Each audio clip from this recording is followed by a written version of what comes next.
হাসির রাজা, রসিক রাজা, বুদ্ধির রাজা গোপাল ভাঁড়।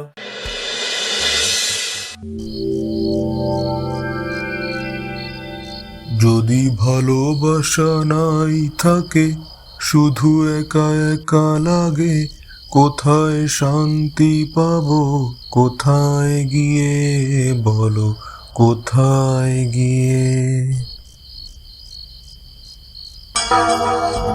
আরে এটা কি?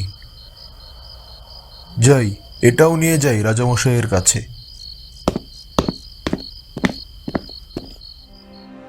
রানী কাল তার মামাকে দেখতে গেছে, কিন্তু কাজের চাপে আমি অসুস্থ মামা শ্বশুরকে দেখতে যেতে পারলাম না। খুব খারাপ লাগছে। মহারাজ, আসবো? হ্যাঁ হ্যাঁ, এসো। তা বলো আকরাম, যে কাজে তোমাকে পাঠিয়েছিলাম সে কাজ ঠিকঠাক করে এসেছো তো? হ্যাঁ মহারাজ, রানীমার মামার জন্য রাজবৈদ্যের বানানো ওষুধ দুধকে দিয়ে কুমিল্লা রাজ্যের উদ্দেশ্যে পাঠিয়ে দিয়েছি। আশা করি রানীমার মামা এবার সুস্থ হয়ে যাবেন ইনশাআল্লাহ। বেশ বেশ, এবার তুমি তোমার কাজে যাও। আচ্ছা, তবে মহারাজ। কি আকরাম, বলো। মানে আপনার অন্দরমহলে আসার সময় বারান্দায় দেখলাম একটা চিঠি পড়ে আছে, এটা সাথে করে নিয়ে এসেছি। চিঠি? কই দাও তো দেখি। এ কি সর্বনাশ আকরাম, সব শেষ। কি হয়েছে মহারাজ? চিঠি থেকে কোনো খারাপ খবর আছে? চিঠিতে লেখা, আমার কাছে খবর আছে নবাব অতি শীঘ্র কৃষ্ণনগর আক্রমণ করবেন এবং আপনার রাজ্যের দখল নেবেন। আমি আপনার শুভাকাঙ্ক্ষী হিসেবে সাবধান করে দিলাম। ইতি জনৈক গুপ্ত। ইন্নালিল্লাহ, নবাব আক্রমণ করবেন? কিন্তু কেন? নবাবের মতিগতি বোঝা দায়। এখনই গোপালকে ডাকতে হবে, এই রাতেই। আকরাম, তুমি যাও, এক্ষুনি গোপালকে ডেকে নিয়ে এসো। যথা আজ্ঞা মহারাজ।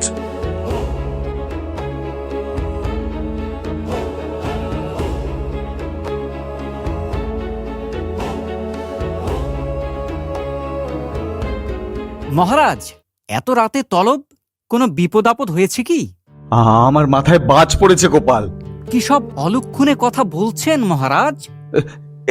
এই দেখো গোপাল, নবাব আমার থেকে সিংহাসন কেড়ে নিতে চান। কি সর্বনাশ!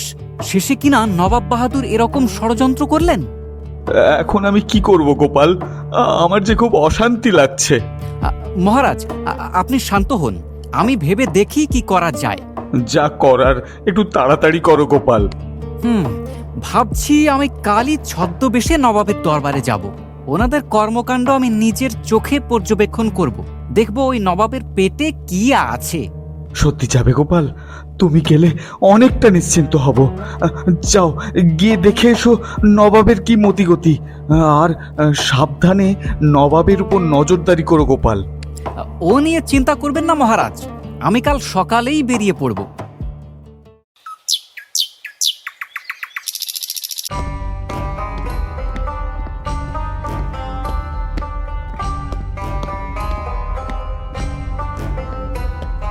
আসসালামু আলাইকুম জাহাপনা। ওয়ালাইকুম আসসালাম। কে আপনি? আমি সুদূর পারস্য থেকে আসা এক সামান্য জ্ঞান পিপাসু। এইখানে আপনার আগমনের হেতু? শুনেছি আপনাদের এই রাজ্যে অনেক বুদ্ধিমান লোক আছে, এমনকি কৃষ্ণনগরের সেই গোপাল ভাঁড়কেও নাকি আপনারা খুব আমল দেন।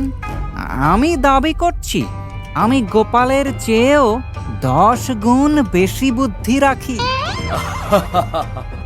তাই নাকি? আজ্ঞে হ্যাঁ নবাব বাদশাহ। বড় দম্ভ তোমার। ঠিক আছে উজির, এর একটা পরীক্ষা নাও। তাকে সবচেয়ে কঠিন দেখে একটা প্রশ্ন করো। যথাজ্ঞা জাহাপনা। আচ্ছা বলুন তো, কোন জিনিসটা মানুষ দেখে কিন্তু সৃষ্টিকর্তা কোনোদিন দেখেন না? এটা তো খুব সহজ, উত্তরটা হলো স্বপ্ন। ব্যাখ্যা করো। আচ্ছা, মানুষ ঘুমায় তাই মানুষ স্বপ্ন দেখে, কিন্তু সৃষ্টিকর্তা তো কখনো ঘুমান না, তাই তিনি স্বপ্নও দেখেন না। বাহ, চমৎকার! তোমার উপস্থিত বুদ্ধি দেখে আমি মুগ্ধ। তুমি আজ থেকে আমাদের মেহমান। তুমি এই প্রাসাদেই থাকবে। মেহমান নয়, আপনাদের জম, নবাবের দয়ার শরীর। তা তোমার নাম তো এখনো জানা হলো না। ইয়ে, আমার নাম ফয়সাল শেখ। আচ্ছা যাও, এবার গিয়ে বিশ্রাম করো। উজির, তুমি একে অতিথিশালায় নিয়ে যাও। জি আজ্ঞে জাহাপনা।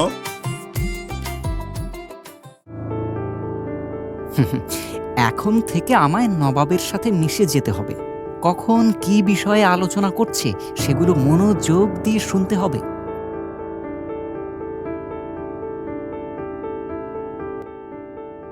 যার যার খাবারের থালা সাজানোই আছে, সবাই বিসমিল্লাহ বলে খাওয়া শুরু করে দাও। সে তো খাবোই জাহাপনা, নবাবী বিরিয়ানি বলে কথা। ফয়সাল শেখ, হ্যাঁ, আজ্ঞে হুজুর। তুমি কি কিছু ভাবছো? কই না তো হুজুর। সে যাই হোক, খাবার টেবিলে বসে অন্য চিন্তা করতে নেই, খাও। জি হুজুর। কই নবাব তো কোনো যুদ্ধ বা রাজ্য আক্রমণ নিয়ে আলোচনা করলেন না।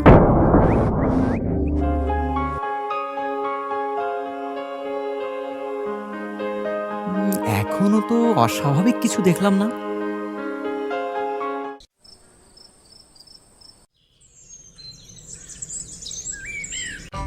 কিছু বলবে ফয়সাল?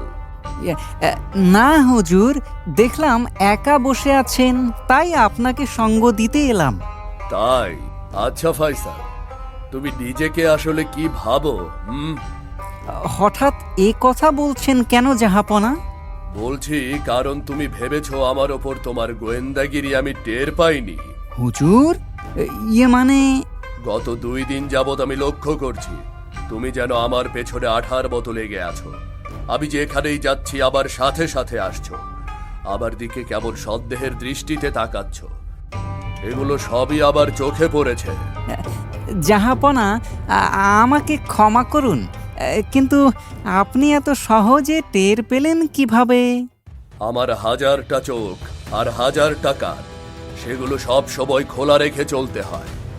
যদি তোমার তুচ্ছ গোয়েন্দাগিরি ধরতে না পারি, তাহলে প্রজাদের খেয়াল কিভাবে রাখবো? আমার ভুল হয়ে গেছে জাহাপনা। এবার বলো তুমি কে?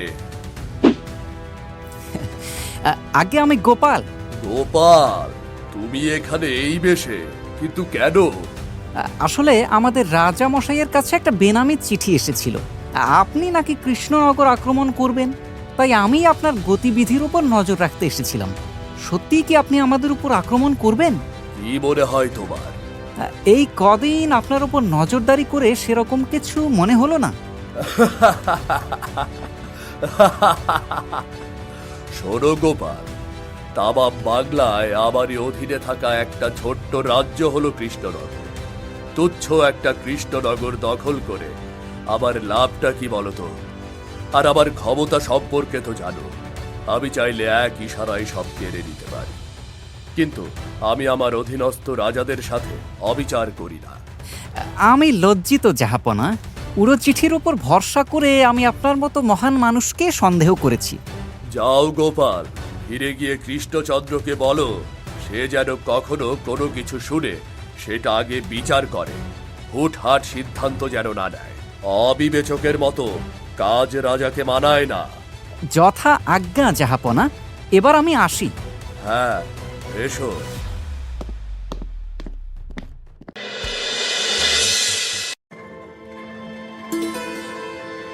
হায় ভগবান, আমি বৃথাই ভয় পেলাম।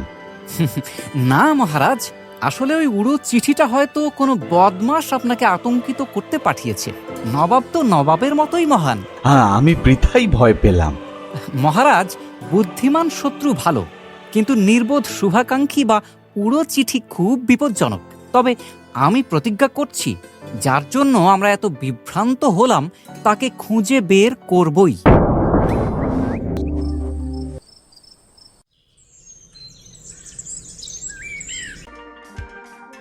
গোপাল, নবাব আক্রমণ করবেন না জেনে শান্তি পেলাম বটে, কিন্তু ওই চিঠিটা কে দিল? এ কাজ যে করেছে আপনার খুব ধুরন্ধুর। সে চেয়েছিল আপনি ভয়ে নবাবের সাথে যুদ্ধ ঘোষণা করুন বা পালিয়ে যান, আর সেই সুযোগে সে নিজের আখের গুছিয়ে নিক। কে হতে পারে সে? কাউকে কি সন্দেহ হয় গোপাল? যদিও আমার সন্দেহ একজনের দিকে। এক কাজ করুন, আপনি ঘোষণা করে দিন যে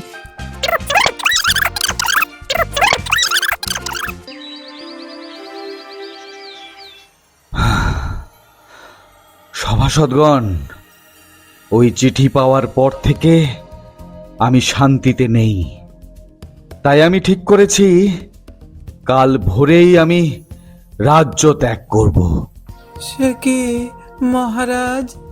তাহলে রাজ্য সামলাবে কে? আমার অবর্তমানে মন্ত্রী সিংহাসন সামলাবে। এ কি বলছেন মহারাজ? আপনি ছাড়া এই রাজ্য অনাথ হয়ে যাবে। তবে আপনি যদি আদেশ করেন তবে প্রজাদের স্বার্থে আমি এই কঠিন ভার নিতে রাজি আছি। বেশ, তাহলে তো মিটেই গেল। না মহারাজ, না, এই ভুল আপনি করবেন না। বেড়ালের কাছে মাছ পাহারার দায়িত্ব দেবেন না মহারাজ। হ্যাঁ মহারাজ, আপনি আমাদের ছেড়ে যাবেন না। আমরা রাজা হিসেবে আপনাকেই চাই। চুপ করো তোমরা। আমার সিদ্ধান্তে আমি অটল। ধন্যবাদ মহারাজ। কি গো গোপাল, তুমি চুপ কেন? তুমি কিছু বলো, তুমি কিছু বলো। হ্যাঁ, আমি আর কি বলবো বিজ্ঞানী, মহারাজ যেখানে ভেবে ফেলেছেন। তুমিও হতাশ করলে গোপাল, হায় পোড়া কপাল। বোম বোম ফট। থামুন মহারাজ, কেন সাধু বাবা? যাওয়ার আগে এই রাজ্যের গুপ্ত শত্রুর মুখ দেখে যান। গুপ্ত শত্রু মানে? কে গুপ্ত শত্রু? কিসের গুপ্ত শত্রু? এ এ- এ আবার কে? এখান থেকে বিদায় করো একে। ভয় নেই মন্ত্রী মশাই, এখানে যারা আছেন সবাই এখান থেকে একটা করে বড়ি নিয়ে যান। সে না হয় খেলাম, কিন্তু এরপর কি হবে? যে সেদিন মহারাজকে উড়ো চিঠি দিয়েছিল, এটা খাওয়ার পর তার রক্ত বমি শুরু হবে। হ্যাঁ, আর বাকিদের? বাকিদের কিছুই হবে না। এসব ভাওতাবাজি বিশ্বাস করবেন না মহারাজ। তাই নাকি? আরে সবাই দাঁড়িয়ে দেখছেন কি? সবাই একটা করে বড়ি নিয়ে খান চটপট। এ কি মন্ত্রী, তুমি নিচ্ছ না কেন? সরাও, এই আপদ সরাও। আমি আমি খাবো না এই বড়ি। কেন? হ্যাঁ, এই সবাই মন্ত্রীকে ধরো তো। আমি নিজ হাতে ওই বড়ি মন্ত্রীকে খাওয়াবো। না মহারাজ, না। কেন মন্ত্রী মশাই? ভালোয় ভালোয় বলবে নাকি শুলে চড়াবো? না মহারাজ, না, শুলে চড়াবেন না। আমি স্বীকার করছি, সেদিন আমি ওই উড়ো চিঠি তেলুচোরাকে দিয়ে রাজবাড়ির বারান্দায় ফেলেছিলাম, যাতে মহারাজ ভয় পেয়ে রাজ্য ছেড়ে পালান অথবা ওই নবাবের বিরুদ্ধে যুদ্ধ ঘোষণা করেন। মরে যাই, মরে যাই, কি পাজি, কি পাজি। মন্ত্রী, তুমি আমার এত বছরের বিশ্বাস এভাবে ভাঙলে? স্রেফ ক্ষমতার লোভে আমাকে মিথ্যা ভয় দেখালে। দেখছেন তো মহারাজ, আমার কথাই সত্যি হলো। গোপাল, তার মানে বড়ির ক্ষমতা এটা ফাঁদ ছিল। তোর মতো ঘুঘুকে ধরতে গেলে তো ফাঁদি পাততে হবে, হতচ্ছাড়া বদমাইশ। এক্ষুনি এখানে দাঁড়িয়ে 10,000 বার কান ধরে উঠবোস করবি তুই। 10,000? মরে যাব মহারাজ, মরে যাব, একদম মরে যাব। ওঠ বস না করলে কিন্তু 10 বছরের জেল আর 5 দিনের ফাঁসি। ওরে বাবা রে, করছি করছি। কি মজা কি মজা, পাজি মন্ত্রী পেল সাজা।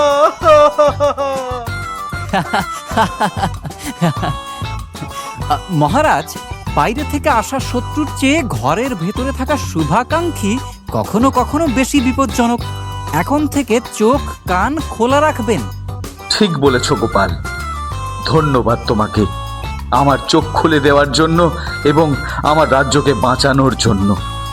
শুধুই ধন্যবাদ, পুরস্কার পাবো না? পাবে পাবে, 500 স্বর্ণ মুদ্রা পাবে তুমি, সেই সাথে পাবে 5টি খাসি, 5টি মুরগি ও 5 দিনের ছুটি, যাতে এই 5 দিনে 2 বেলা 2 রকম মাংস দিয়ে পেট পুজো করতে পারো। জয় মহারাজের জয়। সেই সাথে বুদ্ধির রাজা গোপাল ভাঁড়ের জয়, জয় গোপাল ভাঁড়ের জয়।